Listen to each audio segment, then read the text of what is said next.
नमस्कार, मी तुळशीदास भोईटे. पुढारी news open forum एक असा कार्यक्रम जिथं समाजाच्या विविध क्षेत्रातील पुढारी येतात आणि मोकळेपणानं बोलतात. आपली पुढारी न्यूजची टीम त्यांना सरळ स्पष्ट प्रश्न विचारते.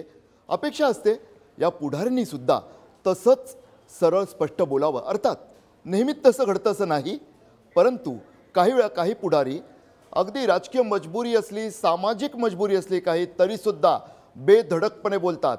आजसुद्धा आजच्या ओपन फोरमच्या या एपिसोडमध्ये आपल्याला अपेक्षा ठेवावी असाच एक नेता आपल्यासोबत आहे. भाजपचे तरुण तडफदार, अगदी अति आक्रमक म्हणावे असे नेते आमदार नितेश राणे आपल्यासोबत आहेत.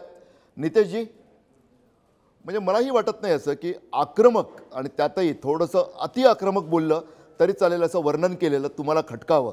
सातत्यानं नितेश राणे म्हटलं की अगदी स्वतःचे वडील नारायणराव राणे यांच्याही पुढचं पाऊल एवढी आक्रमकता तुम्ही दाखवता. विशेषतः शिवसेना, ठाकरे हे तुमच्या खास आवडीचे विषय आहेत. ही आक्रमकता येते कुठून असं स्वाभाविकच विचार असं वाटतं. नाही, अति आक्रमकता किंवा आक्रमकता अगर जनतेच्या हिताची अगर भोयटी जी असेल तर त्या आक्रमकतेचा फायदा हे महाराष्ट्राच्या जनतेलाच होतो आणि ते वारंवार आम्ही पाहिलेलं आहे. म्हणूनच मी आज दोन वेळा आमदार म्हणून निवडून आलेलो आहे आणि लोकांमध्ये निवडून आलेलो आहे. आणि म्हणून तुम्ही आक्रमकता म्हणा, अति आक्रमकता म्हणा, आणि माझे काही ठाकरे आणि शिवसेना हे आवडीचे विषय नाही आहेत, पण महाराष्ट्राच्या हिताच्या विरोधात जो असेल त्या सगळ्यांच्या विरोधात बोलणं हे माझं कर्तव्य स्वीकारून मी त्या वेळी भूमिका घेत असतो. महाराष्ट्राच्या हिताचा जेव्हा प्रश्न येतो तेव्हा स्वाभाविकच तुम्ही जे मुद्दे मांडता, म्हणजे अगदी या ठाकरे या नावासोबत आणखी एक आडनाव जोडावं असं वाटतं, ते म्हणजे राऊत, संजय राऊत. रोज सकाळी महाराष्ट्राची सकाळ जी सुरुवात होते, दिवसाची सुरुवात सकाळी होते ती संजय राऊत यांच्या बोलण्यानं. आणि काही वेळातच स्वाभाविकच म्हणजे आमच्याकडच्या टी व्ही चॅनलच्या भाषेत सांगू तर आउटपुट विचारतं इनपुटला, असाइनमेंट डेस्कला की अरे नितेश राणे काय बोललेत. संजय राऊतांचं बोलणं झालं की नितेश राणेंचं प्रत्युत्तर ठरलेलंच.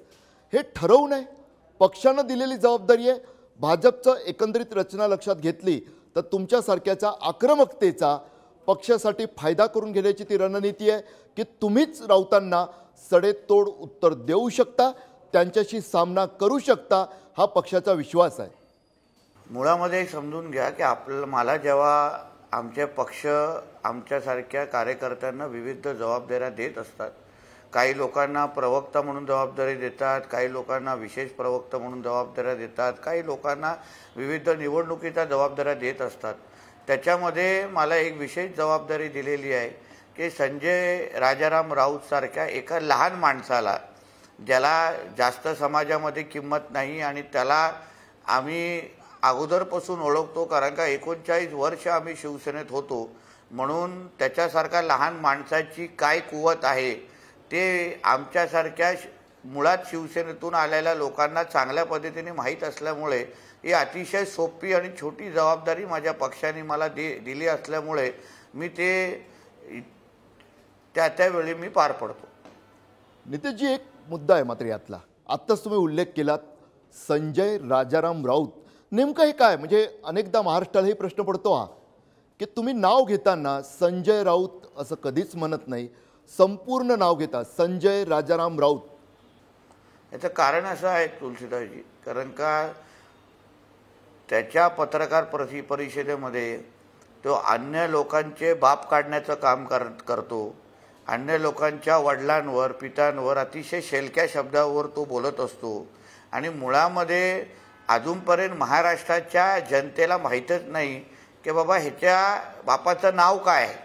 म्हणून मी माझ्या माध्यमातून थोडा महाराष्ट्राच्या जनतेच्या ज्ञानात भर टाकण्यासाठी मी ह्याचं पूर्ण नाव घेतो, जेणेकरून कळेल की बाबा हा मुळातच राजाराम राऊताचा मुलगा आहे. एक सध्याचा जो कालपासून अवघा महाराष्ट्र ज्यामुळे चर्चेत आलेला मुद्दा असा आहे, अवघा महाराष्ट्र ढवळून टाकणारा मुद्दा आहे, तो म्हणजे सुधाकर बडगुजर यांच्या पार्टीतला तो व्हिडिओ. तुम्हीच तो बाहेर आणला, तुम्हीच त्यावर बोललात. सलीम कुत्ता त्याच्या पार्टीतला, नेमकं हे असं तुम्ही लक्ष ठेवून असता, म्हणजे कधी ते प्रश्न पडतो की नितेश राणे आमच्या रिपोर्टर्सना मी विचारतो, अरे ते पहा ते कसं इन्व्हेस्टिगेशन करतायत, त्यांच्याकडे कसा मसाला येतो आहे, आपल्याकडे पण तसं आलं पाहिजे. नितेश राणे हे कसं काय जमवून आणतात की वेगवेगळे आरोप करायचे आहेत, त्याच्या सपोर्टिव्ह नेमकं विधानसभेचं अधिवेशन सुरू आहे, विरोधी पक्ष आक्रमक होताना दिसतात त्या वेगवेगळ्या मुद्द्यांवर. त्याचवेळी खरं तर त्यात आणखी एक अँगल म्हणजे संजय राऊतांचे ते निकटवर्ती सुद्धा आहेत शिवसेनेतले. त्या सुधाकर बडगुजरांचा जो व्हिडिओ तुम्ही आणलात, ज्यावर आरोप केलेत तुम्ही सलीम कुत्ताच्या पार्टीचा, नेमकं हे काय?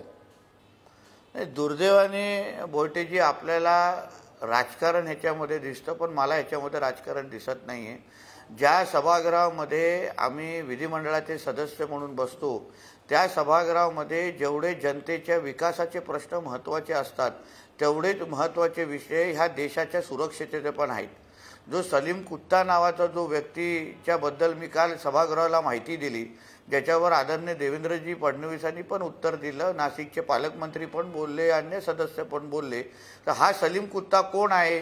तर ज्यांनी 93चा बॉम्बलास्ट घडवला त्या दाऊद इब्राहिमचा जवळचा साथीदार आहे.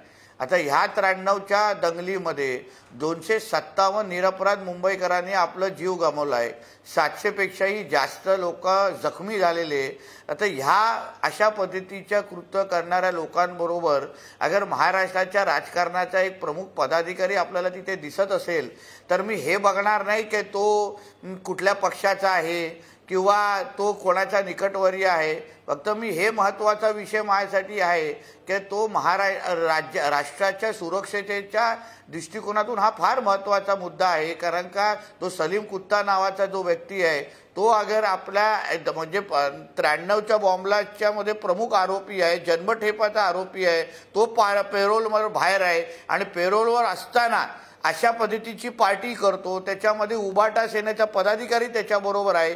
तर हा अँगल माझ्यासाठी दृष्टिकोनातून महत्त्वाचा आहे. आणि जनतेची सुरक्षता, राष्ट्राची सुरक्षता ही माझ्या दृष्टिकोनातून महत्त्वाची असल्यामुळे मी काल त्या सभागृहामध्ये तो विषय घेतला.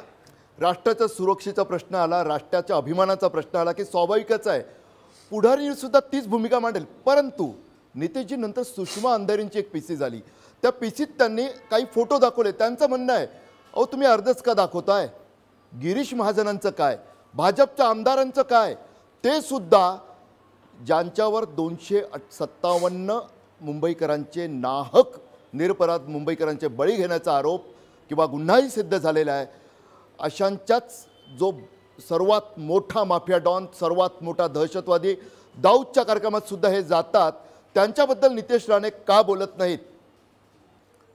सगळ्यांबद्दल बोलण्याचा ठेका त्या नितेश राणेंनी घेतलेला नाही किंवा माझ्याकडे मिळालेली माहिती आहे त्या अनुसार मी सभागृहामध्ये उपलब्ध करून दिली. आता त्या ज्या कोण सुषमा अंधारे आहेत, त्यांनी खरं म्हटलं तर त्यांच्या महाविकास आघाडीची सरकार असताना, त्यांचेच उद्धवजी ठाकरे मुख्यमंत्री असताना ह्या पद्धतीच्या अगर त्यांच्याकडे कुठलीही माहिती होती तर त्यांनी त्यांच्या सरकारच्या माध्यमातून तेव्हा कारवाईची मागणी करायला पाहिजे होती. त्यांनी त्यांच्या सरकार जाण्याची वाट का पाहतायत त्या? आता आमचं महायुतीचं सरकार आलंय, त्या दृष्टिकोनातून माझ्याकडे ही माहिती आलेली आहे आणि ती माहिती मी सभागृहामध्ये मांडली आणि मी आमच्या गृहमंत्र्यांना सांगितलं की अशी अशी माहिती माझ्याकडे आहे. त्यानुसार गृहमंत्र्यांनी SITची चौकशी त्याच्यावर लावलेली आहे. तशीच सुषमा अंधारे ताईंकडे अगर काय माहिती असेल तर त्यांनी सरकारकडे पाठवावं, तपासलं जाईल आणि निश्चित पद्धतीने आमचं सरकार कोणाकडे मागे पुढे न बघता निश्चित पद्धतीने त्यावेळी ॲक्शन घेईल. त्या पार्टीमध्ये ज्या ज्या व्यक्ती होत्या असा तुम्ही उल्लेख केला सभागृहात माहिती देताना, आणि त्यानंतर आत्ता जसं भोयटेजींनी विचारलं, सुषमा अंधारेंनी इतर व्यक्तींची नावं समोर आणली आहेत, ज्यातले काही भाजपचे नेतेसुद्धा आहेत. ही माहिती तुम्हाला अगोदर होती की आत्ता सुषमा अंधारेंनी समोर आणल्यानंतर तुमच्या ही गोष्ट लक्षात आली? नाही ना, मी काय त्या सुषमा फर्निचरवाल्यांचं त्यांचं काय मी पत्रकार परिषद बघत नाही, म्हणून त्यांच्याकडे त्या काय माहिती देतात आणि काय माहिती देत नाहीत आणि काय दिल्यानंतर ते माहिती देतात ह्या गोष्टी मी त्याच्यावर जास्त लक्ष देत नाही. माझ्याकडे जी माहिती आलेली आहे त्यानुसार मी ती दिलेली आहे. आणि तुम्ही अगर मला जे काय थोडी माहिती काल वाचण्यात आलं, त्यांनी सांगितलं की कुठलं लग्नाचा समारंभ होता, पण माझ्याकडे जी माहिती होती ती एक विशिष्ट पार्टी केली गेलेली आणि ती बडगुजरांच्या फार्म हाऊसवर होती आणि त्या पार्टीवर हा सलीम कुत्ता तिथे आलेला होता आणि ती पार्टी झालेली.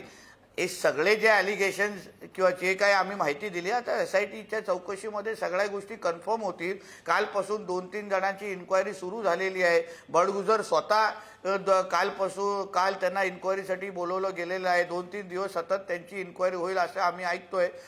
सगळे काय सत्य बाहेर येईल. नितेशजी, दुसरं जे प्रकरण सध्या गाजत आहे ते आहे दिशा सालियन मृत्यूचं प्रकरण, ज्याच्याविषयी आत्ता मुंबई पोलिसांची SIT सुद्धा स्थापन करण्यात आली आहे. तर तुम्ही असं म्हणालेलं होतात की आदित्य ठाकरेंसोबत मला एकत्रित चौकशीसाठी बोलवा आणि समोरासमोर बसवा आणि मी जे काही असेल ते पुरावे देईन. तर असे नेमके काय पुरावे तुमच्याकडे आहेत जे तुम्ही फक्त SITला देण्यासाठी राखून ठेवलेले आहेत, की ते तुम्ही आत्ता काही विशिष्ट कारणांमुळे पब्लिक डोमेनमध्ये आणत नाही आहात? दिशा सालियान आणि सुशांत सिंग हे एक हाय प्रोफाईल मर्डर केस आहे. त्याच्यामध्ये जेव्हा जेव्हा कोणीही त्याच्याबद्दल बोलायला प्रयत्न केलेला आहे, या तर त्याला धमकवलेला आहे, या तर त्याला पैशांनी विकत घेऊन त्याच्यावर प्रभाव टाकण्याचा प्रयत्न झालेला आहे. अशी असंख्य उदाहरणं आहेत. गेल्याच आठवड्यात एक प्रभाकर सूर्यवंशी नावाचे यूट्यूबर आहेत जे आपले छोटे छोटे शो करतात. त्यांनी जेव्हा ह्या दिशा सालियांच्या वर निलेश ओझा जी वकील आहे त्यांच्याबरोबर एक अर्धा-पाऊण तासाचा एपिसोड केला. त्याच्यानंतर त्यांच्यावर प्रभाव टाकण्यासाठी आणि विविध पद्धतीचा प्रेशर टाकण्यात आला. तर माझं असं म्हणणं आहे की जेव्हा एक हाय प्रोफाईल लोक अशा पद्धतीच्या केसेसमध्ये इन्व्हॉल्व असतात तेव्हा पुरावे आपण योग्य एजन्सीपर्यंत द्यायचे असतात. ह्याच्या अगोदर महाविकास आघाडीच्या काळात पण माझ्याकडे पुरावे होते, पण मला मुद्दामून तेव्हा द्यायचं नव्हतं, कारण का तेव्हा मुंबई पोलीस हे महाविकास आघाडीच्या गृहमंत्र्यांच्या अंतर्गत होतं. आता ही SITची चौकशी कालपासून त्याच्या आईची आणि वडिलांची पण स्टेटमेंट घेतली गेलेली आहे. म्हणून मी त्यांना विनंती केली आहे, मीडियाच्या माध्यमातूनही केली आहे आणि मी विचार करतोय काही दिवसामध्ये पत्र आणि फोन पण त्यांना करू की बाबा तुम्ही चौकशी करत असताना मी सातत्याने ह्या केस संदर्भात बोलतोय, काही माहिती माझ्याकडे आहे, काही पुरावे माझ्याकडे आहेत, म्हणून चौकशी करत असताना तुम्ही मला बोलवा, माझी पहिले सगळी माहिती बघा, माझ्याकडे काय काय आहेत, पुरावे काय काय माझ्याकडे आहेत, आणि तुम्हाला लागलंच तुम्हाला अजून प्रभावी पद्धतीने इन्व्हेस्टिगेशन अगर पुढच्या टप्प्यावर घेऊन जायचं असेल तर मी ज्याच्यावर आरोप वारंवार करतोय की 8 तारखेच्या रात्री आदित्य ठाकरे तिथे उपस्थित होते, 13 तारखेच्या सुशांत सिंगच्या मर्डरमध्ये पण त्यांचा हात आहे, या सगळे जे काही मी आरोप करतोय ते सिद्ध करायचे असतील तर मी काय पळून जाणारापैकी नाही आहे. मला माहिती आहे, माझ्याकडे असलेली माहिती ती खरी आहे. म्हणून तुम्ही आदित्य ठाकरे आणि नितेश राणेला समोरासमोर बोलवा आणि जी माझ्याकडे असलेली माहिती आहे ती तुम्ही क्रॉस चेक करून घ्या. नितेशजी, मुंबई पोलिसांची तुलना ही स्कॉटलँड पोलिसांशी केली जाते, तरीसुद्धा मुंबई पोलिसांना जे पुरावे नितेश राणेंकडे आहेत ते मुंबई पोलिसांना मिळत नाहीत, किंवा मुंबई पोलिसांकडे आहेत पण ते सरकार बदलते त्यानुसार त्या पुराव्यांचा वापर करते असं तुमचं म्हणणं आहे का? कारण तुम्ही आता म्हणालात की मवियाच्या काळात तुम्ही ते पुरावे पोलिसांना दिले नाहीत कारण पोलिसांवर सरकारचा दबाव होता, पण आता तर गृहमंत्री किंवा गृह खातं हे देवेंद्र फडणवीसांकडे आहेत, मग तरी देखील जी माहिती तुम्हाला मिळते ती पोलिसांना का मिळत नाही आहे? आता SIT स्थापन झाल्यानंतर आता त्याचे 3 अधिकारी नेमले गेलेले आहेत आणि मग त्याच्यानंतर आता चौकशी कालपासून सुरू झालेली आहे. ह्याच्या अगोदर जी दिशा सालियांवर CBI चौकशी झाली नव्हती, ती फक्त सुशांत सिंग राजपूतची झालेली. म्हणून हे जे काही ठाकरे सेनेचे गाईचे मोजके नेते जे काही वारंवार बोलत आहे की क्लोजर रिपोर्ट दिलेला आहे, संपवला होता, हे केस संपलेली, असं काहीच नाही आहे. महाविकास आघाडीच्या टायमाला जेव्हा 8 जून 2020ला तिचा मर्डर झाला आणि त्याच्यानंतर जी इन्क्वायरी सुरू झाली त्याच्यानंतर 2दा इन्व्हेस्टिगेशन ऑफिसर बदलला गेला आणि त्यानंतर पाहिजे तेवढे चौकशी झालीच नाही. म्हणजे रोहन राय तिचा जो मंगेतर होता तो त्या 8 जूनच्या रात्री तिच्याबरोबर त्या फ्लॅटमध्ये उपस्थित होता, त्याची तर चौकशी पण हे लोकांनी केली नाही. CCTV कॅमेरा जे डिलीटेड आहे ते पण मिळवायला प्रयत्न केले नाही, मोबाईल टॉवर लोकेशन पण चेक केलं नाही. तिचा दिशा सालियांचा फायनल पोस्टमॉर्टम रिपोर्ट मी आणि माझ्या वडिलांचा जेव्हा इन्क्वायरी मालवणी पोलीस स्टेशनमध्ये सुरू होती तेव्हा मला वारंवार मी त्यांना विचारत होतो की बाबा फायनल पोस्टमॉर्टम रिपोर्ट असेल तर मला दाखवा, जेणेकरून दूध का दूध पाणी का पाणी होऊन जाईल. तेही मला त्या लोकांनी दाखवलं नाही. म्हणून आता जी काही इन्क्वायरी देवेंद्र फडणवीसजींच्या नेतृत्वाखाली आता किंवा त्यांच्या खात्याच्या अंतर्गत होणाऱ्या एसआयटीच्या माध्यमातून ती पारदर्शक पद्धतीने होईल आणि खरे आरोपी कोण आहेत त्यांच्यापर्यंत पोहोचण्यासाठी होईल. पहिलं आरोपींना किंवा जे काही मुख्य सूत्रधार होते त्यांना त्यांना वाचवण्यासाठीची चौकशी सुरू होती. मी ह्या शोवर जाहीर पद्धतीने सांगतो, माझ्या वडिलांनी पण याच्या अगोदर राणे साहेबांनी पण उल्लेख केला आहे की ह्याच केसमध्ये माझ्या मुलाला सांभाळून घ्या हा फोन उद्धव ठाकरेंनी राणे साहेबांना स्वतः केलेला होता की तुम्हालाही 2 मुलं आहेत, माझ्या मुलाला तुम्ही सांभाळून घ्या राणे साहेब, असं 2दा उद्धव ठाकरेंनी राणे साहेबांना फोन केलेला होता. मी जेव्हा मालवणी पोलीस स्टेशनमध्ये मी जेव्हा चौकशीसाठी तिथे उपस्थित होतो, माझी जेव्हा चौकशी 8-8, 9-9 तास चालू होते, तेव्हा त्या आयोच्या फोनवर सातत्याने उद्धव ठाकरेच्या लोकांचे फोन येत होते. कधी अनिल परबचा फोन येत होता, कधी नार्वेकरचा फोन, हे मी माझ्या डोळ्यांनी पाहिलेला आहे. तर म्हणून माझं म्हणणं आहे की आता जी काय चौकशी होईल ती पारदर्शक पद्धतीने होईल. अगोदरची चौकशी जी होत होती ती आदित्य ठाकरेला वाचवण्यासाठी होत होती.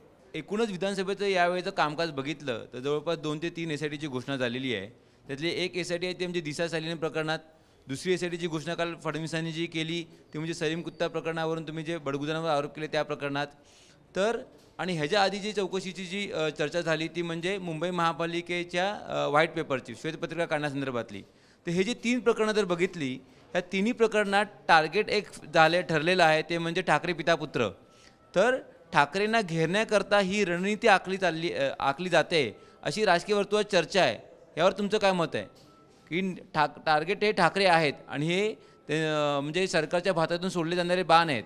म्हणजे ठाकरेच्या उभाटा लोकांनी राजरोज पद्धतीने भ्रष्टाचार करत राहायचं, जनतेचा पैसा लुटत राहायचं आणि अन्य लोक आणि त्यांच्यावर कारवाई पण होऊ नये काय?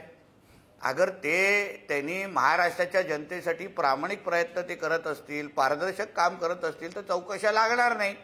पण तुम्ही सातत्याने मुंबई महापालिकेच्या माध्यमातून जनतेला लुटत असाल, स्वतःच्या तिजोऱ्या आणि खिशा भरत असाल, स्वतःच्याच नातेवाईकांना मोठं करत असाल, त्याचबरोबर अशा पद्धतीच्या गुन्हेगारांवर जो दाऊदचा साथीदार आहे त्याच्याबरोबर तुमचा महानगर प्रमुख अगर नाचत असेल, दुसरं दिशा सालियानचा गँगरेप आणि तिचा मर्डर झाला, सुशांत सिंग राजपूतचा मर्डर झाला, आता ह्या सगळ्या हे जे काही गुन्हे झालेले आहेत ह्याची चौकशी होऊ नये? मग त्याच्यामध्ये ठाकरे त्याच्यामध्ये येत असतील तर हा प्रश्न तुम्ही ठाकरेंना विचारला पाहिजे की बाबा एवढ्या महाराष्ट्राच्या लोकांच्या समोर जे प्रश्न आहेत ते सोडून तुम्ही 24 तास फक्त भ्रष्टाचार आणि गुन्हे का करत बसलेला आहात? नितेशजी, तुम्ही म्हणताय की दिशा सालियन प्रकरणात आता खरी उत्तरं समोर येतील, पण असेच आरोप सुशांत सिंग आत्महत्या प्रकरणानंतर घडले होते. तुम्ही आवाज उठवला होता, CBIकडे केस गेली, आता 2-3 वर्ष अधिक उलटून गेलेली आहेत, अजून त्याच्यामध्ये काहीच पुढे आल्याचं दिसत नाही आहे. तर असंच या प्रकरणात होणार नाही असं कशावरून म्हणता येईल? आणि सुशांत सिंग प्रकरणाचं नेमकं काय झालं, कुठे चुकलं, का समोर येऊ शकली नाही? तुम्ही सांगत होता ती वस्तुस्थिती. पहिलं तर तुम्ही त्याला आत्महत्या बोलायला बंद करायला पाहिजे, कारण का आज पण CBIनी ते आत्महत्या होती असं डिक्लेअर केलेलं नाही. ती केस आजही इन्व्हेस्टिगेशन सुरू आहे त्या केसची. दुसरी बात म्हणजे 72 दिवसाच्या नंतर म्हणजे 13 जूनच्या 72 दिवसाच्या नंतर CBIची एंट्री झाली आणि CBIनी चौकशी सुरू केली.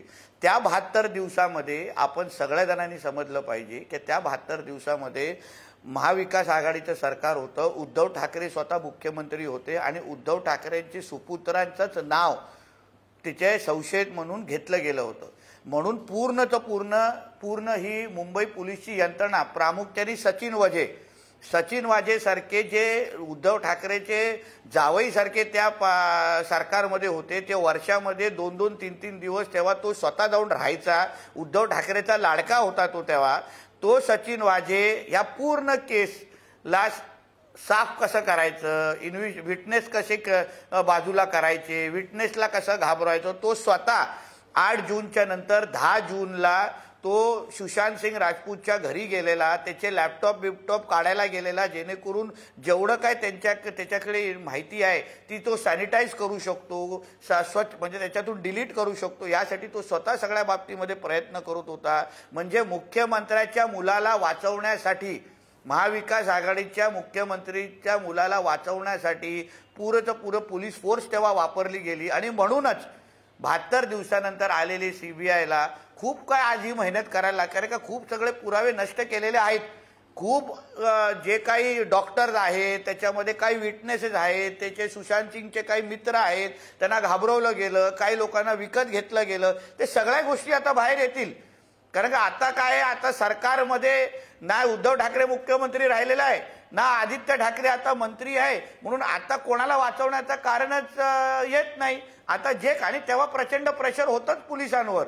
तुम्हाला आठवत असेल, स्वतः देवेंद्रजींनी सभागृहामध्ये मुंबई पोलीस हे तुमच्या घरगडीसारखे वागतायत असा आरोप आमच्या देवेंद्रजींनी विरोधी पक्ष नेता म्हणून केलेलं होतं. म्हणून तेव्हाच्या मुंबई पोलिसाची अवस्था काय होती हे आम्हा लोकांना, सगळ्या लोकांना माहिती होतं. आता ही पूर्ण चौकशी अतिशय पारदर्शक पद्धतीने होईल आणि लवकरच आपल्याला प्रमुख आरोपी कोण कोण आहेत आणि ती जी काय सत्यता, जी सुशांत सिंग राजपूतच्या केस संदर्भात आणि दिशा संदर्भात ही बाहेर येताना दिसेल. नितेशजी, तुम्ही नाव घेतलं सचिन वाझेंचं. सचिन वाझेंना आता या प्रकरणात सुद्धा किमान साक्षीदार आणि पुराव्यानंतर आणखी काही आढळलं तर तो पुढचा भाग, तसं काही करण्याची मागणी तुम्ही करणार आहात का? कारण महत्त्वाचं नाव, महत्त्वाचे काही गंभीर असे आरोप तुम्ही केलेले आहेत. नाही, निश्चित करणार आहे. मी म्हणून तुम्हाला बोलतो ना, थोडं जरा इन्व्हेस्टिगेशन पुढे सरकून दे. सुरुवात चांगली केलेली आहे. टप्प्याटप्प्याने जसं हे इन्व्हेस्टिगेशन पुढे जाईल तेव्हा माझ्याकडे जे जे इनपुट आहेत, मी आणि जी माणसं मला असं वाटतं की ह्या केसमध्ये आपल्याला मदत करू शकतात, त्यांच्या सगळ्यांची नावं मी त्या पद्धतीने देणार आहे. आणि आग्रह धरणार आहे की ह्यांना तुम्ही कृपया बोलून घ्या, कारण हे लोक त्या केसमध्ये इन्व्हॉल्व्ह होते. दोन्ही केस जे आहेत, दिशा सालियन प्रकरण आणि सुशांत सिंग, हे एकमेकांशी इंटर रिलेटेड आहे असं तुम्ही म्हणताय. आणि ह्याची पूर्ण, पण ह्याच्या संदर्भात राहुल शेवाळेंनी पण लोकसभेमध्ये प्रश्न उपस्थित केला होता. त्यानंतर तुम्ही गेल्या अधिवेशनामध्ये त्याच्यावरती गोंधळ झाला, मग त्यानंतर SIT स्थापन झाली. पण ह्याच्यामध्ये जे आरोप होत आहेत ते फार तुकड्या होत आहेत. आदित्य ठाकरेंवर पण जे होत आहेत ते खूप तुकड्या होत आहेत. नेमकं आदित्य ठाकरेंचा या प्रकरणाशी संबंध काय होता हे जर तुमच्याकडनं आम्हाला कळू शकलं तर जास्त बरं वाटेल. काय तुकड्यानी होत आहेत म्हणजे साधारणपणे जे आरोप होत आहेत ते त्याच्यामध्ये जी पूर्ण तो जो विषय जो आहे की आदित्य ठाकरे या प्रकरणाशी कशा प्रकारे संबंधित होते आणि तुम्ही जे त्या प्रकरणामध्ये त्यांच्यावरती जे आरोप करत आहात, तर हे नेमकं तुमचं काय म्हणणं आहे हे जरा सविस्तर समजलं असतं तर बरं झालं असतं. नाही, थोडक्यात तुम्हाला सांगेन, 8 तारखेच्या रात्री जेव्हा ती पार्टी एका जूच्या एका घरात ती एक पार्टी झाली आणि त्या पार्टीमध्ये आदित्य आणि हे सगळे लोक तिथे उपस्थित होते आणि तिथे जे काही प्रकार दिशा सालियांबरोबर झाले आणि ते सगळे घाणेरडे प्रकार तिने तिच्या मालवणीच्या घरी जाण्याच्या अगोदर फोन करून सुशांतला फोन करून सांगितले की असं गोष्टी माझ्याबरोबर झालेल्या आहेत.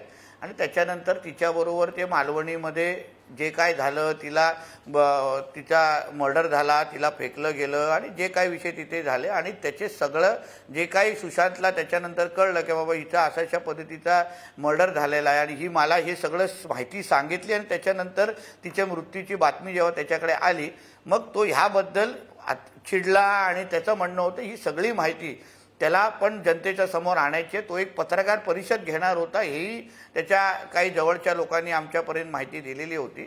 आणि मग 13 जूनला जेव्हा डिनोच्या घरी, रिझवी कॉलेजच्या मागे डिनोच्या घरी जेव्हा एक पार्टी केली गेली आणि त्या पार्टीमध्ये चर्चा झाली की बाबा हा काय आपला ऐकत नाही आणि हा काय आपल्या हाताच्या बाहेरचा विषय आहे. मग हे लोक, काही मोजके लोक आदित्य सकट तिथे गेले आणि मग त्यांना जेव्हा समजवण्याचा प्रयत्न केला की त्याला की तो समजला नाही आणि मग पुढचं जे काय आहे त्याच्याबरोबर जे काय चुकीचं आहे त्या लोकांनी करून टाकलं. आता हे थोडं तुम्हाला ब्रीफमध्ये आहे, तुम्ही कधी मला वैयक्तिक भेटायला आलात तर तुम्हाला क्षणाक्षणाची माहिती मी देऊ शकतो, कारण का माझ्या ओळखीचे काही लोक तिथे, त्या लोकांना काही गोष्टी चांगल्या पद्धतीने माहिती आहेत. ज्यावेळी स्वतः नारायण राणेंनी पत्रकार परिषद घेतली, मनोज जरांगे यांनी पहिल्यांदा उपोषण सोडल्यानंतर लगेचच दुसऱ्या दिवशी ती पत्रकार परिषद झालेली होती आणि तीच भूमिका तुम्ही देखील मांडलेली आहे की सरसकट सगळ्यांना प्रमाणपत्र देऊ नयेत, कुणबी आणि मराठा असा फरकच राहणार नाही वगैरे वगैरे. तर तुम्हाला आत्ता जे दोन मार्ग सरकारकडे दिसत आहेत, पहिला आहे ओबीसीतून आरक्षण देणं, जो प्रॅक्टिकल मार्ग आहे असं मनोज जरांगेंचं म्हणणं आहे आणि त्या अनुषंगाने त्यांचे समर्थक हे मांडतायत. दुसरा आहे न्यायालयाच्या माध्यमातून मराठ्यांना वेगळा प्रवर्ग करून तो देणं, हा दुसरा आहे. तर तुम्ही हे जे नॅरेटिव्ह मांडता आहात की सरसकट देऊ नये आणि त्याच्यामुळे मराठा हे जातच अस्तित्वात राहणार नाही किंवा वेगळं अस्तित्व राहणार नाही, काय नेमका तुमचा याच्या मागचा विचार आहे? बघा, ह्याच्यात दोन मुद्दे आहेत. एक तर मराठा समाजाला आरक्षण देणं आणि दुसरं कुणबी जात प्रमाणपत्र. मराठा समाजाला आरक्षण देणं हे घटनेच्या 15(4)च्या अनुसार अपवादात्मक परिस्थितीमध्ये अगर त्या जातीमध्ये मागासलेपणा आहे हे अगर आपण सिद्ध केलं तर त्या घटनेच्या 15(4)च्या अनुसार आपण त्या जातीला आपण शिक्षणामध्ये आणि नोकरीमध्ये आरक्षण देऊ शकतो. जे राणे समितीने सांगितलं, ते गायकवाड समितीने सांगितलं आणि त्याच आधारे देवेंद्र फडणवीसजींच्या सरकारने आपल्याला आरक्षण दिलं, मराठा समाजाला आरक्षण दिलं, ते टिकवलं आणि पुढे पण ते सुप्रीम कोर्टमध्ये तरलं. म्हणून मराठा समाजाला कुठलाही ओबीसी समाजाला किंवा 27%ला हात न लावता नुसतं म्हणजे वेगळ्या हक्काचं आरक्षण देणं शक्य आहे.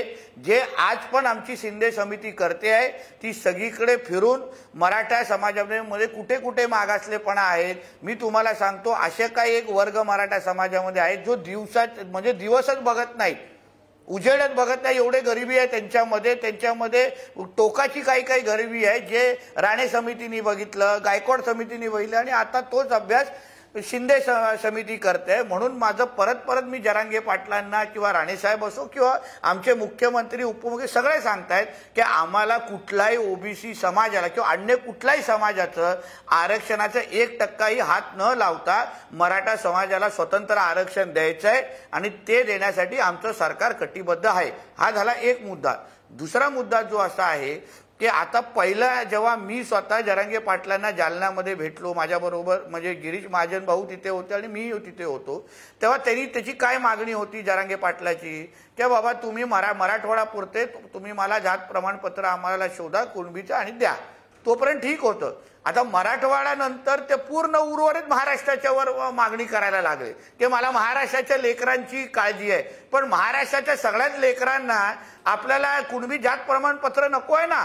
उदाहरण, मी ज्या कोकणातून येतो, तुम्ही कुठलाही पुढारीचा तुमचा पत्रकार तिथे पाठवा, बहुतेक तुम्हाला तिकडचे सांगतील आमच्या इथे कुणबी समाज मोठ्या प्रमाणामध्ये आहे आणि त्याला फायदा भेटतोय. पण त्याचबरोबर तिकडे असलेला मराठा समाज तोही स्वतंत्र पद्धतीने तिथे जगतोय आणि ते सगळे त्यांच्या पद्धतीने आपलं आयुष्य जगतायत. त्यांना कुणबी जात प्रमाणपत्र नको आहे. म्हणून हे जे काय सरसकट देण्याची जी काय भाषा जरांगे पाटील करतायत ना, ती मुळात चुकीची आहे आणि तसं काय होणार नाही. आमचा त्याला विरोध असेल. आमचं म्हणणं आहे की ज्यांच्याकडे ज्यांना कुणबी सर्टिफिकेट पाहिजे त्यांनी कुणबी सर्टिफिकेट घ्यावं. ज्यांना मराठा समाज म्हणून त्यांच्याकडे सर्टिफिकेट आहे, दाखले, त्यांनी मराठा समाज म्हणून राहावं. नाहीतर उद्या काय होणार, सरसकटची भाषा करायला लागलो तर मराठा हा शब्द इतिहासामधून पुसला जाणार. म्हणून माझं एवढंच म्हणणं आहे, सरसकटची भाषा करता कामा नये. ज्याला जी जात प्रमाणपत्र पाहिजे ती त्यांनी घ्यावं आणि लाभ घेऊन मोकळं व्हावं. म्हणजे नितेशजी, याला जोडून असा एक प्रश्न आहे की छगन भुजबळ ज्या प्रकारची भूमिका मांडतायत, त्यांचंही म्हणणं असं आहे की सरसकट कुणबी प्रमाणपत्र देण्यात येऊ नयेत, ज्यांच्याकडे वंशावळी सापडतील त्यांनाच ती केवळ देण्यात यावीत. तर छगन भुजबळांची जी काही भूमिका आहे मराठा आरक्षणासंदर्भातली, ती तुम्हाला मान्य आहे का? ती तुमच्या भूमिकेशी मिळती जुळती आहे असं तुम्हाला वाटतंय का? आता मी छगन भुजबळ साहेबांच्या भूमिकेला समर्थन करण्यासाठी मी काय इथे नाही आहे. माझी भूमिका एवढीच आहे की मला सरसकट कुणबी जात प्रमाणपत्र, उदाहरण आम्ही अगर कोकणामध्ये सरसकट बोलायला लागलो ना तर आम्हाला तिथे ठेवणार नाही. आमचं जे तिथे मूळ गाव आहे, आम्ही जिथून येतो ना, तिथे आम्हाला तिथे आम्हाला विरोध व्हायला सुरू होईल. कारण का त्या सगळ्यांची जी भावना आहे ती लोकप्रतिनिधी म्हणून आम्ही समोर मांडण्याचं फक्त काम करतोय. कारण का राणे साहेबांनी जेव्हा पहिल्यांदा हा मुद्दा मांडला त्यांना प्रचंड सगळीकडून समर्थन आलं. मी पण त्या दिवशी जेव्हा विधिमंडळामध्ये भाषण केलं मराठा आरक्षणावर आणि मी ही भूमिका मांडली तेव्हा मला असंख्य लोकांचा फोन आला की तुम्ही जे बोलताय ते बरोबर आहे. आणि मी तुम्हाला परत सांगतो, जरांगे पाटील हा काय कायद्यातज्ञ नाही आहे, त्याला आम्ही पहिल्यापासून ओळखतो. ठीक आहे, त्याला काही लोक बोलतात बाबा असं मान तसं मान, त्या पद्धतीने तो बिचारा आपल्या पद्धतीने समाजासाठी संघर्ष करतोय, त्याच्यामध्ये काय. पण त्याला सगळं काय माहिती आहे असं काय नाहीये ना. त्याला शिकवण्याची पण भूमिका असली पाहिजे. तो कुठे चुकत असेल तर त्याला सांगितलं पाहिजे की बाबा तू चुकतोय, चल बाबा असं होऊ नाही शकत, असं कर, असं सांगितलं तो ऐकणाऱ्यापैकी आहे. म्हणजे तो जे बोलतो तीच पूर्व दिशा, असं काय मानणाऱ्यापैकी आम्ही लोक नाही आहे. म्हणून भुजबळ साहेबांची एवढी जी भूमिका आहे की बाबा 27% आमच्या ओबीसी समाजाला हात लावू नका, ते कोणच लावत नाहीये. आमचे मुख्यमंत्री, दोन्ही उपमुख्यमंत्री, आम्ही सगळेजण आम्ही तेच बोलतो की ओबीसी समाजाला आरक्षणाला हातच लावायचं नाहीये. पण सरसकटची जी भूमिका आहे ती आमची तशीच आहे. आमच्या भूमिकेवर अगर भुजबळ साहेब आणि अन्य लोकांनी समर्थन तसंच केलं असेल तर चांगली गोष्ट आहे. नाही नितेशजी, मात्र 166 मराठा आमदारांना पाडणार असं जेव्हा भुजबळ बोलतात, ते असलेल्या मंचावरून इतर ओबीसी नेते बोलतात, तेव्हा एकेकाळी मराठा आरक्षणाच्या प्रश्नावर आक्रमक असणारे, अगदी प्रसंगी कुणाशीही पंगा घेणारे नितेश राणे काय बोलणार? एक लक्षात घ्या, आम्ही त्या दिवशी माझ्या सभागृहामधले भाषण अगर आपण ऐकलं असेल नसलं असेल तर मी तुम्हाला लिंक पाठवतो. तेव्हा भुजबळ साहेब सभागृहामध्ये समोर माझ्या बसलेले. मी तेव्हा भुजबळ साहेबांना तेव्हाही सांगितलं की भुजबळ साहेब, एक माणूस म्हणजे मराठा समाज नाही. एक व्यक्ती अगर तुमच्या बरोबर मराठा समाजामध्ये भांडत असेल म्हणजे 34% मराठा समाज तो नाही. आम्ही सगळे मराठा समाज म्हणून आम्ही पण त्या समाजामध्ये येतो. आम्ही बहुजन प्रतिपालक म्हणून आमच्या शिवरायांना आम्ही ओळखतो. आणि आम्हाची कुठलीच इच्छा नाही आहे की बाबा ओबीसी बरोबर अन्य समाजाबरोबर आमची भांडणं व्हावी, आमची कुठलीच अशी इच्छा नाही. म्हणून भावनेच्या भरामध्ये भुजबळ साहेब बोलले असतील, तो तिथपर्यंतचा विषय आहे. पण निवडणुकीमध्ये ह्याचा काही परिणाम तुम्हाला दिसणार नाही. आणि कोणी कितीही प्रयत्न केला, भोयटेजी कितीही प्रयत्न केला तरी मराठा समाज, ओबीसी समाज आणि अन्य समाजामध्ये जातीमध्ये आम्ही भांडणं लावून देणार नाही. नितेशजी, अजून एक वेगळा प्रश्न आहे की लव जिहादच्या संदर्भामध्ये तुम्ही गेल्या वर्षभरामध्ये महाराष्ट्रामध्ये अनेक ठिकाणी मोर्चे काढले, त्याच्या संदर्भात एक समिती स्थापन झाली. पण आता त्याचं कायद्यात रूपांतर होण्याच्या संदर्भातली प्रक्रिया काय आहे आणि ती जी समिती स्थापन झाली त्या समितीबद्दल पण जरा प्रश्न आहे की त्याचे म्हणजे त्यांचं काम कशा पद्धतीने चाललं आहे, अशा प्रकारचे काही प्रश्न आहेत. तर सध्या त्याचं स्टेटस काय, म्हणजे गेल्या वेळेला हा मुद्दा खूप गाजला होता, या अधिवेशनात तो तेवढा दिसत नाही म्हणून प्रश्न विचारला.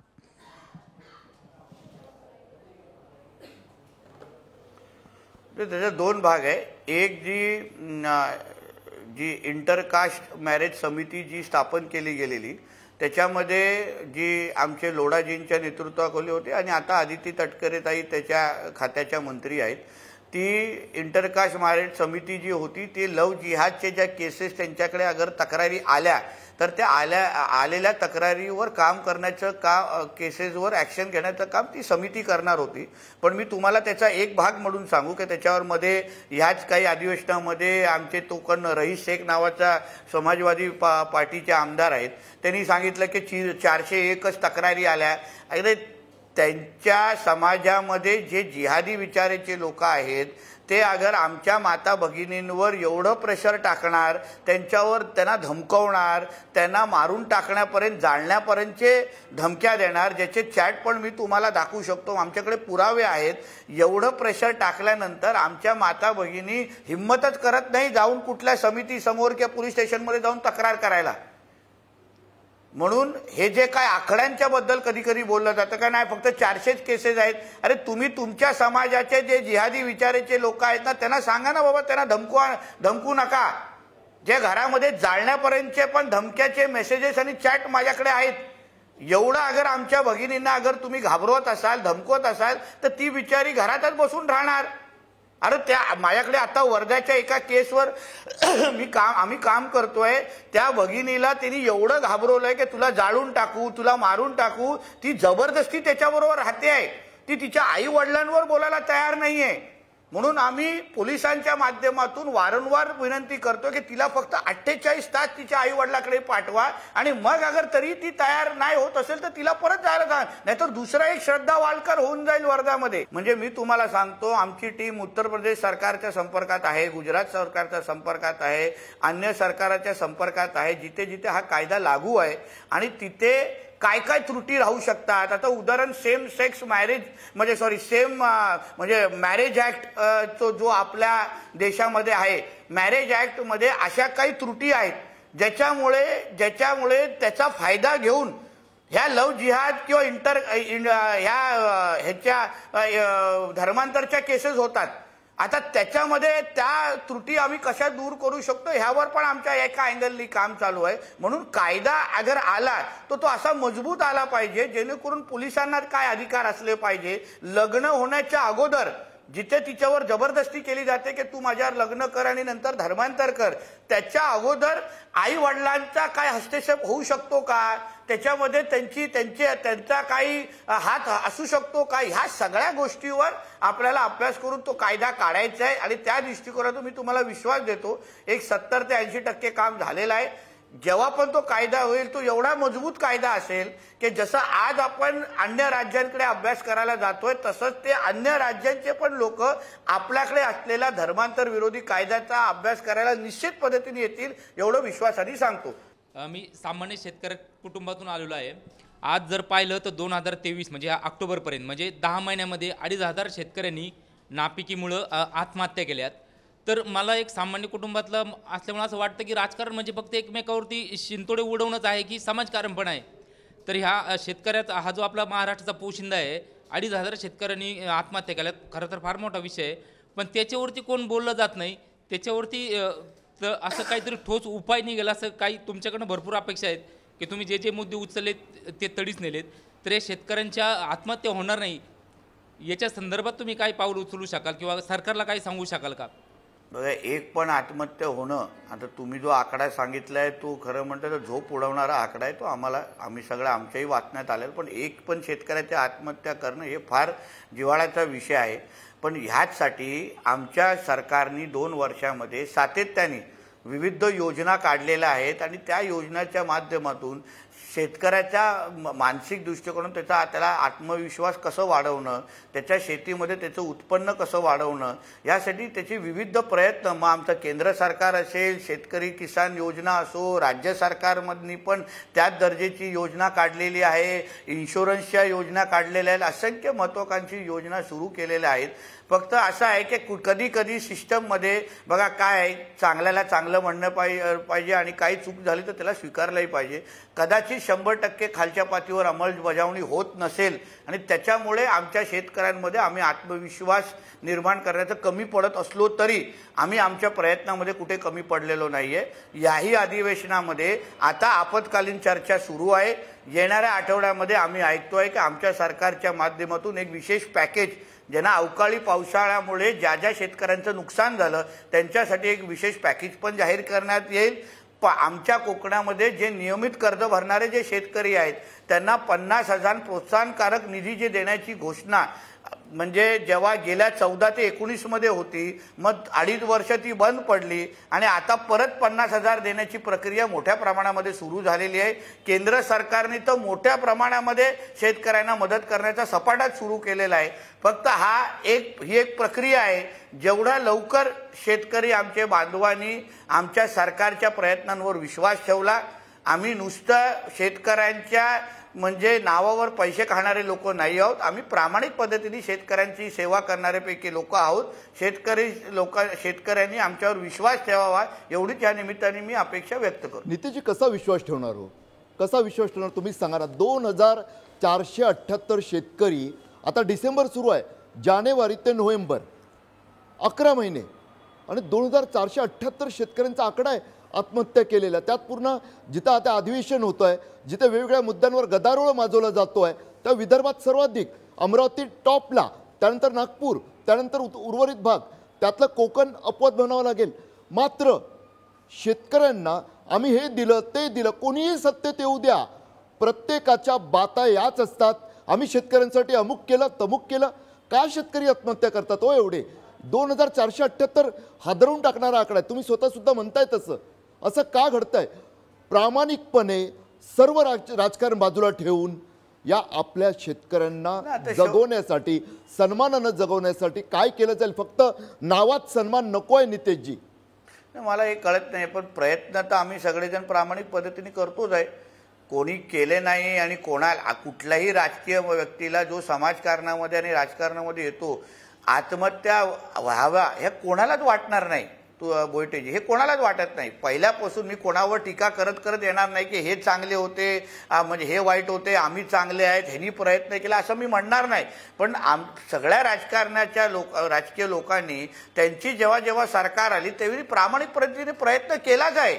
आम्ही कोण नाही बोलत नाहीये. आता ह्याच्यामध्ये टीका टिप्पणी करायला गेलो, अन्य सरकारने कमी दिलं, आम्ही जास्त दिलं, मग तुम्हाला सगळ्यांना वाटेल की आम्ही फक्त राजकारण करतोय आणि फक्त तुलना करतोय. मी एवढंही बोलतोय की प्रत्येकाने आपल्या आपल्या पद्धतीने प्रयत्न केलाच. आता शेवटी शेतकरी बांधवांना याच्यामध्ये मीडियानी पण आपल्या आपल्या पद्धतीने रोल केला पाहिजे की नाही, की जेव्हा चांगल्याला चांगलं म्हणणं, हे जे माणुसकीचा धर्म ज्याला आपण म्हणतो, चांगलं झालं तर त्याचं स्वीकारलं पाहिजे. त्यांची मानसिकता कशी चांगली करायची, त्यांच्या प्रोत्साहन कसं त्यांना द्यायचं, सरकार तुमच्या पाठीशी आहे ही भूमिका आपल्या माध्यमातून कशी मांडू जाऊ शकते, हे वर अगर आपण विचार केलात तर मला वाटतं की एक इकोसिस्टम तयार होईल आणि त्याच्यामुळे निश्चित पद्धतीने ह्या आकड्यांमध्ये फरक पडेल. नितेशजी, आपण कोकणामध्ये जेव्हा तुम्ही म्हणजे राणे भाजपमध्ये आले त्याच्यानंतर कोकणात भाजपची ताकद वाढली आहे. हळूहळू म्हणजे ग्रामपंचायत निवडणुकांमध्ये पण आपण पाहिलं की मोठं यश तुम्हाला मिळालेलं आहे. अशावेळी एक वर्षभरापूर्वी शिंदे म्हणजे शिवसेना फुटल्यानंतर शिंदे भाजपबरोबर आले आणि आता तिथे अशी एक तिढा निर्माण झाला आहे की उदाहरणार्थ सिंधुदुर्ग रत्नागिरी मतदारसंघ, लोकसभा मतदारसंघ, खरं तर भाजपचं तिचं आता चांगल्या पद्धतीचं वर्चस्व आहे, पण आता तो शिंदेंकडे कदाचित जाऊ शकतो. किंवा सावंतवाडी मतदारसंघ आहे, अनेक वर्ष भाजपने प्रयत्न केलेले आहेत, तुम्ही प्रयत्न केलेले आहेत, तुमची मजबूत ताकद तिथे आहे. अशावेळी हे मतदारसंघ शिंदेंबरोबर युती झाली म्हणून तुम्हाला सोडावे लागणार आहेत की हा त्याग युतीसाठी तुम्ही करणार आहात, की भाजप तिथं खरोखरच जर लढलं तर यशही मिळू शकतं, तर यासाठी तुम्ही प्रयत्न करणार आहात की ते भाजपकडूनच लढायला पाहिजेत? एक तर जेव्हा आपण एका महायुती सरकारमध्ये असतो तेव्हा आपल्या सगळ्यांची तडजोडीची भूमिका असलीच पाहिजे. पण त्याचबरोबर कधी नाही तर भारतीय जनता पक्षाची मोठी ताकद, आम्ही फक्त बोलत नाही की राणे आले म्हणूनच ताकद वाढली, पण सगळ्या आमच्या भारतीय जनता पक्षाच्या कार्यकर्त्यांनी आज एक ताकदीने, त्याच्यामध्ये आमचे रवी चव्हाण जी आहेत आणि आमचे अन्य नेते मंडळी आहेत, त्यांनी एकत्र येऊन एक मोठ्या प्रमाणामध्ये एक ताकद आज कोकणामध्ये उभी केलेली आहे. आणि त्यामुळे आज सामान्य आमच्या कार्यकर्त्यांची अपेक्षा वाढली आहे की बाबा पहिल्यांदा रत्नागिरी सिंधुदुर्गचा खासदार हा कमळ चिन्हावर निवडून यावा, जो इतिहासामध्ये कधीच निवडून आला नाही, ते निवडून यावा. आणि अगर तुम्ही कॅल्क्युलेशन पाहिले तर 2019ला निलेश राणेजी जे स्वाभिमान पक्षावर उभं राहिलेले, त्यांना आम्हाला 3.25 लाख मतं तेव्हा मिळालेली दोन्ही जिल्हा मिळून. तेव्हा विनायक राऊतांना किंवा मला वाटतं 6.5 लाख मतं मिळालेली, त्याच्यामध्ये 3-3.5 लाख मतं ही भारतीय जनता पक्षाची होती, उर्वरित उद्धव सेनाची होती जी तेव्हा शिवसेना होती. आता आमची 3.25 लाख मतं आणि भारतीय जनता पक्षाची 3-3.5 लाख मतं आणि प्लस आता 5 वर्ष केलेली आम्ही सगळ्यांनी कामं, तर 6.5-7 लाख मतं तर थेट भारतीय जनता पक्षाची आहेत. म्हणून आम्ही कार्यकर्ता म्हणून आम्ही इच्छा व्यक्त केलेली आहे आमच्या वरिष्ठांकडे, जसं आमच्याकडे केंद्रीय मंत्र्यांचे दौरे होतात आणि त्या मंत्र्यांच्या समोर आम्ही इच्छा व्यक्त केलेली आहे की आपण सगळेजण जेव्हा वरिष्ठ म्हणून सगळेजण बसाल, पार्लिमेंटरी बोर्ड भारतीय जनता पक्षाची आणि अन्य महायुतीचे लोक जेव्हा बसतील तेव्हा ह्या रत्नागिरी सिंधुदुर्ग मतदारसंघाच्या संदर्भात आपण विचार करावा की इथे कमळ चिन्हावर अगर आपण उमेदवार दिलात तर निश्चित पद्धतीने इकडचा खासदार डोळे झाकून निवडून येऊ शकतो आणि मोदीजींना मदतीला संसदेमध्ये आपण पाठवू शकतो, अशा पद्धतीची भावना आम्ही लोकांनी व्यक्त केली आहे. शेवटी निर्णय हा आमच्या वरिष्ठांचा आहे, महायुतीच्या सगळ्या नेते मंडळींचा आहे. ते जो निर्णय देतील आम्ही कार्यकर्ते म्हणून आम्ही आमच्या पद्धतीने ते पाळू. नितेशजी, तुम्ही आताच जस्ट समीकरण मांडलं की भाजपला मिळणाऱ्या संभाव्य मतांचं साधारणतः तो आकडा 6-6.5 घरात जातो. एवढं असताना सुद्धा निलेश राणेंना राजकारण सोडावंसं का वाटलं? म्हणजे आणि तो म्हणजे सगळ्या पूर्ण कोकणातच नव्हे तर महाराष्ट्रातल्या राजकारणाला एक धक्का होता की नारायण राणे केंद्रीय मंत्री आहेत, तुमच्यासारखं तडफदार नेतृत्व भावाच्या स्वरूपात लाभलेलं आहे, घरात एवढी मोठी राजकीय पार्श्वभूमी असताना निलेश राणेंना राजकारणातून संन्यास घ्यावासा का वाटला? ते पक्षांतर्गत होणारं राजकारण होतं की दुसरं काय कारण होतं?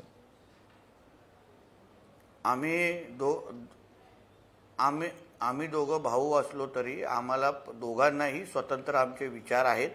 आम्ही दोघंही आमच्या राजकारणामध्ये निर्णय स्वतःचे घेऊ शकतो आणि जे जे निर्णय घेतले आम्ही घेऊ, एक दुसऱ्याला आम्ही त्याच्यासाठी सपोर्ट करतो.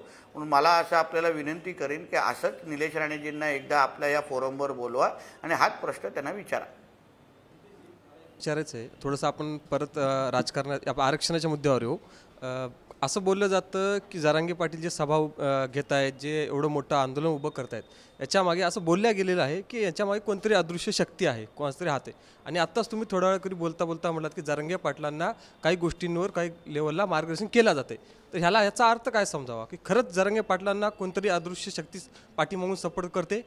कारण का मी जरांगे पाटलांना जेवढं ओळखतो की तो माणूस अतिशय प्रामाणिक पद्धतीने आरक्षण मिळवण्यासाठी 2011 पासून प्रयत्न करतोय. ते शिवबा नावाची त्यांची संघटना होती आणि त्या निमित्ताने आम्ही सगळेजण मराठा आरक्षणाच्या ह्या चळवळीमध्ये आम्ही एक दुसऱ्याच्या संपर्कात आलो आणि आम्ही एक दुसऱ्याला मदत करायचो आणि एक दुसऱ्याच्या संपर्कात राहायचो. मला एवढं स्पष्ट त्याच्याबद्दल माहिती आहे की व्यक्ती म्हणून आणि त्याच्या आजूबाजूच्या लोकांना बरोबर घेतल्यानंतर तो कधी हिंसेच्या मार्गावर ते लोक जाणार नाही, जाळपोळच्या मार्गावर जाणार नाही. ते फक्त आरक्षण ह्याच विषयावर, आरक्षण मिळावं ह्याच विषयावर ते लोक तिथे आड राहतील. तेव्हा त्या दिवशी ते लाठीचार्ज झाला. त्या दिवशी पण अगर त्याची स्टेटमेंट तुम्ही लोकांनी ऐकली तर तो काय बोलत होता की बाबा मला माझं उपोषण सोडवण्यासाठी पोलीस येणार होते, अचानक दगडफेक झाली आणि तो लाठीचार्ज झाला.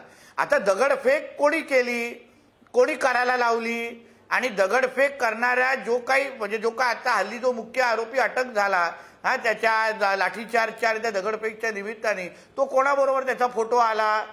मग जरांगे पाटलांच्या जे काही सभा ते राज्यभरामध्ये होतात, कदाचित भोयटेजी त्यांना ओळखत असतील, तो प्रदीप साळुंके नावाचे छत्रपती संभाजीनगरचे एक व्याख्यानकर्ते आहेत, ते आमच्याही सगळ्यांच्या संपर्कात तेव्हा असायचे.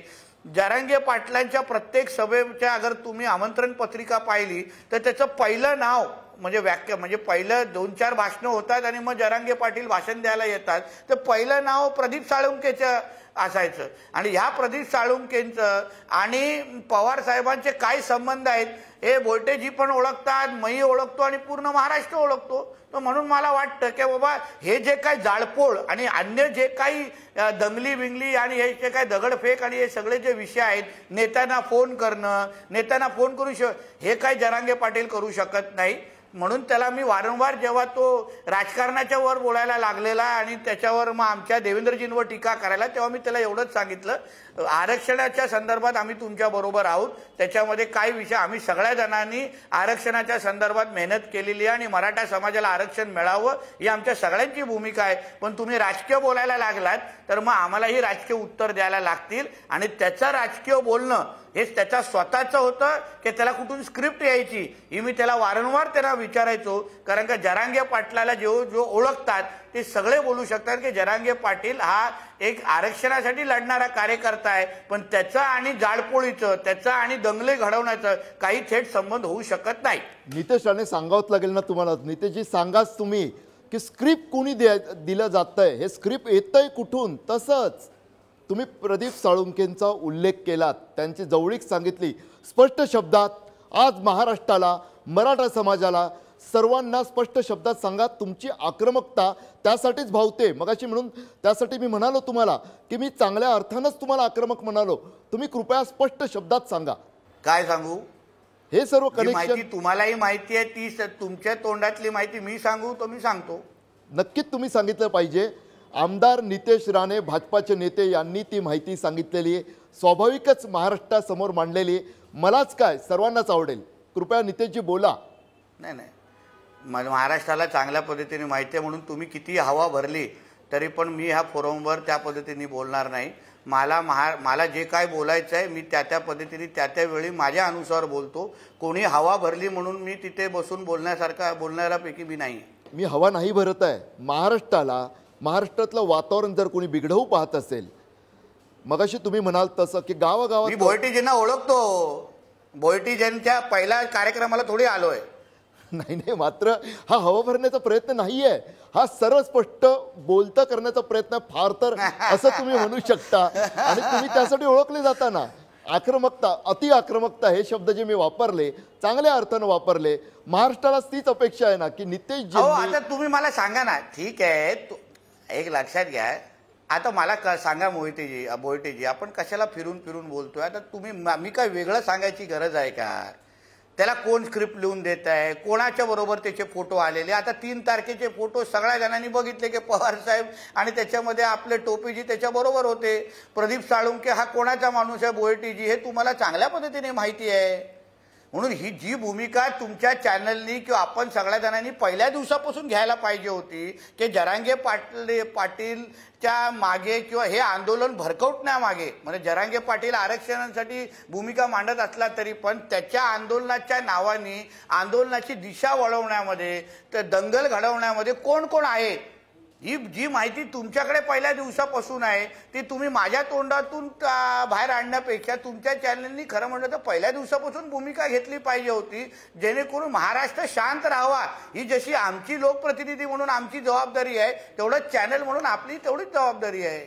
नक्कीच ती जबाबदारी पुढारी न्यूज पार पाडतच राहील. नितेशजी, तुम्ही या कार्यक्रमासाठी खास वेळ दिलात त्यासाठी पुढारी न्यूजच्या वतीनं तुम्हाला धन्यवाद देतो.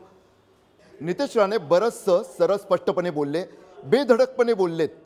मात्र अनेक प्रश्न असे असतात की ज्यांची उत्तरं थेट देणं अनेकदा राजकारणासाठी अडचणीचं असतं. तरीसुद्धा पुढारी न्यूजच्या ओपन फोरमवर अनेक मुद्द्यांवरील बेधडक मतं आपण ऐकली.